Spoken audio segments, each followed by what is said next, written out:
Ninguém mais aguenta esperar o resultado da licitação da Libertadores da América pelos próximos 4 anos. Por isso, eu resolvi aproveitar o momento e trazer para o baú da mídia esportiva de hoje outros casos que demoraram bastante tempo, ou seja, se transformaram em verdadeiras novelas na disputa por direitos de transmissão.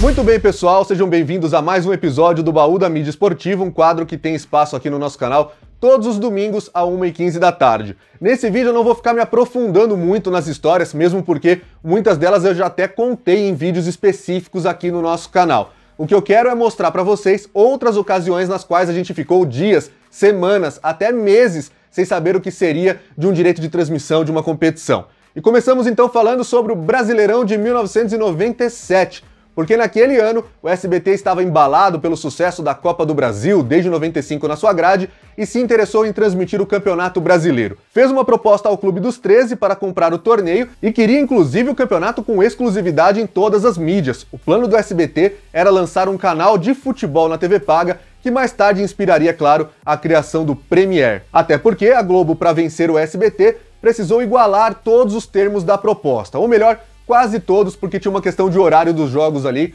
que a Globo acabou passando por cima. Mas o fato é que durante 15 a 20 dias ninguém sabia direito onde seria transmitido o Campeonato Brasileiro daquele ano, porque embora houvesse um contrato em vigor da Globo e da Band, o SBT estava ali fazendo uma proposta alta para até rescindir o contrato.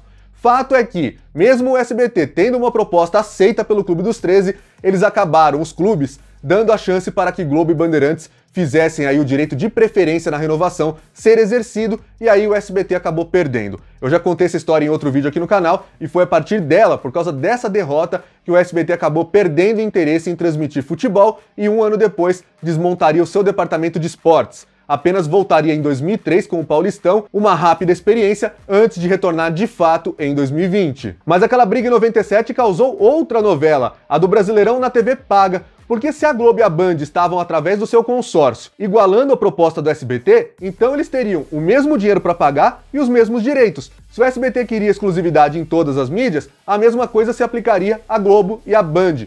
Só que havia um contrato em vigor com a ESPN, assinado desde 93 com a CBF. Cada uma com um contrato em mãos, ambas quiseram transmitir o Brasileirão de 97. Com isso, houve uma guerra de liminares, a ESPN tinha dificuldade para entrar nos estádios e fazer os jogos, da mesma forma o Premiere Sports chegou a ter suas vendas suspensas, justamente naquele que era o primeiro ano do formato pay-per-view no Campeonato Brasileiro. Se estendeu durante algumas semanas, meses, até que a justiça tivesse o entendimento de que ambos os contratos eram válidos, mas o Sport TV só podia mostrar os jogos, assim como o Premiere, entre dois times que fizessem parte do contrato que eles assinaram, ou seja, membros do Clube dos 13. Já as outras equipes que não faziam parte do Clube dos 13 poderiam ser transmitidas pela ESPN Brasil quando elas jogassem entre si. É algo que a gente veria anos mais tarde acontecer quando Sport TV e Sport Interativo dividiram o Campeonato Brasileiro na TV paga. Essa história durou meses e afetou o campeonato em andamento, né? Mexia liminar pra cá, liminar pra lá. Foi realmente muito complicado para quem era assinante naquela época, mesmo porque Sport TV e ESPN nem sempre estavam nas mesmas operadoras. Às vezes você era assinante de uma que só tinha Sport TV ou de outra que só tinha ESPN. No ano seguinte, em 1998, durante algumas semanas, era dúvida se a Record transmitiria ou não a Copa do Mundo realizada na França. Isso porque naquela época, eu já expliquei também aqui no canal mais ou menos essa história, a organização da televisão ibero-americana era responsável por comprar os direitos de transmissão com a FIFA, e aí todas as emissoras afiliadas que estivessem em dia com as suas anuidades poderiam fazer a transmissão do torneio para o Brasil. Só que a OTT alegava que a Record não estava em dia, não fez esse pagamento a tempo. A Record teve que entrar na justiça, provar que havia feito os pagamentos atrasados, para poder mostrar também o torneio. Essa disputa demorou tanto que a Record acabou perdendo prazo para se credenciar. Não pôde entrar nos estádios, não pôde fazer coberturas em loco, embora tivesse mandado, é claro, os seus profissionais lá para a França. Foi a última Copa transmitida pela Record para o Brasil. Em 2002, a PSN, um canal de TV paga que pertencia ao fundo Hicks Music, parceira do Corinthians inclusive, naquela época, ela acabou abrindo falência e deixou a Libertadores na mão aqui no Brasil, porque ela era a única detentora dos direitos. O contrato que a Globo tinha para transmitir, e a Band também em 2000 e 2001, era feito com a própria PSN, e aí a Libertadores ficou sem dono. Pior ainda porque a Fox comprou esses direitos para a América Latina inteira e o Brasil estava nesse rolo, e a Globo não conseguia entrar para transmitir os jogos de times como o Flamengo e o Grêmio.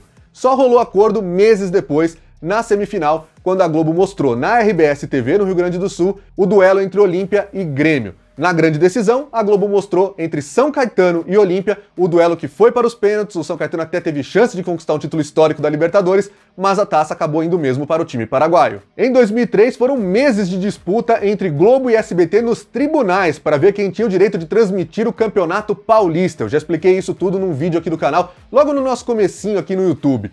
Pois bem, foi liminar de um lado, liminar do outro. O SBT alegava que tinha assinado um contrato no fim de 2002 com a Federação Paulista e que a Globo tinha rejeitado a competição.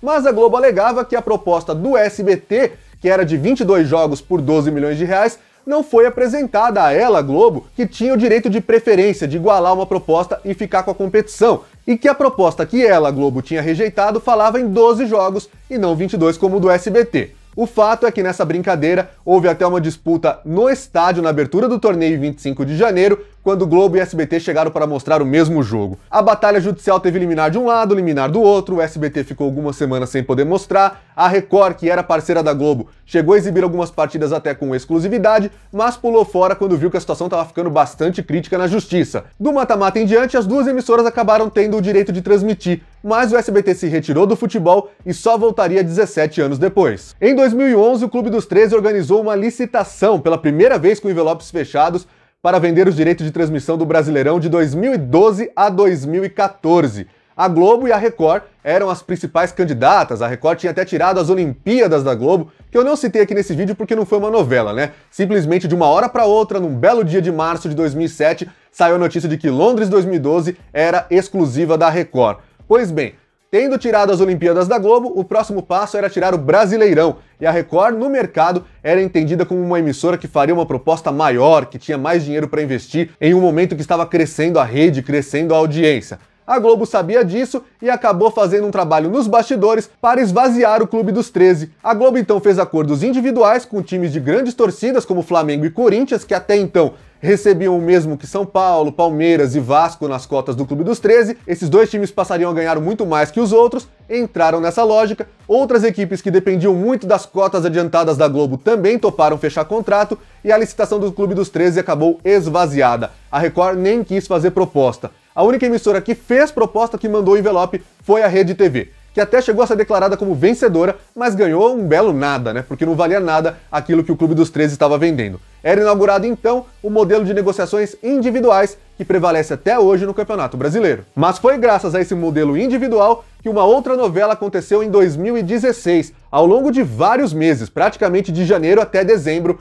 Globo e Esporte Interativo brigaram pelos direitos de transmissão de cada um dos clubes, não só da Série A, mas muitas também que estavam na Série B e até na Série C do Campeonato Brasileiro. O Esporte Interativo, por exemplo, fechou com Fortaleza, que naquela época estava ainda na terceira divisão e não conseguia sair de lá. A Globo fechou com Corinthians e Flamengo, que eram os principais times de torcida, conseguiu fazer isso, mas o Esporte Interativo, que muita gente não dava nada, acabou fechando com clubes como o Palmeiras, como o Internacional, o Santos, o Atlético Paranaense, e conseguiu construir aí um portfólio interessante de jogos para exibir a partir de 2019. Só que os canais foram fechados em 2018 e quem transmitiu o Brasileirão no ano seguinte foi a TNT e o serviço de streaming EI+, que mais tarde se transformaria no estádio TNT Sports. Em 2021, como vocês acompanharam recentemente, a TNT saiu do Brasileirão e os clubes, tirando o Atlético Paranaense, foram todos de volta para o Sport TV. Mais recentemente, a disputa pelos direitos de transmissão da Premier League nos próximos anos foi alvo de uma licitação que demorou muito mais que a média. A gente esperava dar notícia aqui ao longo de novembro ou dezembro do ano passado, mas houve um empate entre Disney e o Warner Media, o que forçou a realização de um segundo round. Para quem estava começando a acompanhar o tema de mídia esportiva, foi muito legal porque vocês puderam acompanhar, foram apresentados ao conceito de segundo round, quando as duas participantes são chamadas aí a aumentarem as suas propostas e ver quem vai levar a melhor. No fim das contas, em janeiro, a Disney foi declarada vencedora e manteve o campeonato inglês nos próximos anos aqui no Brasil. E quem diria que a gente viveria de novo as emoções de um segundo round poucos meses depois, né? É a licitação da Libertadores, que até o momento em que a gente grava e edita esse vídeo, não tem vencedores para o período de 2023 a 2026. Globo e SBT são os finalistas, passaram pelo segundo round e empataram de novo. A decisão vai para o Conselho da Conmebol. Disney, Amazon e Paramount disputam 2 pacotes do direito de transmissão em plataformas pagas da Libertadores no mesmo período. A Copa Sul-Americana faz parte do mesmo processo de licitação e o resultado também vai ser conhecido quando tivermos os vencedores da Libertadores. E para você, qual foi a novela, o período que se estendeu ao longo de dias, semanas, meses, mais marcante que você já viveu na mídia esportiva? Manda aí nos comentários, volte sempre aqui no nosso canal, compartilhe o vídeo com os amigos. Esse é o blog do Alan Simon, é você dentro da mídia esportiva.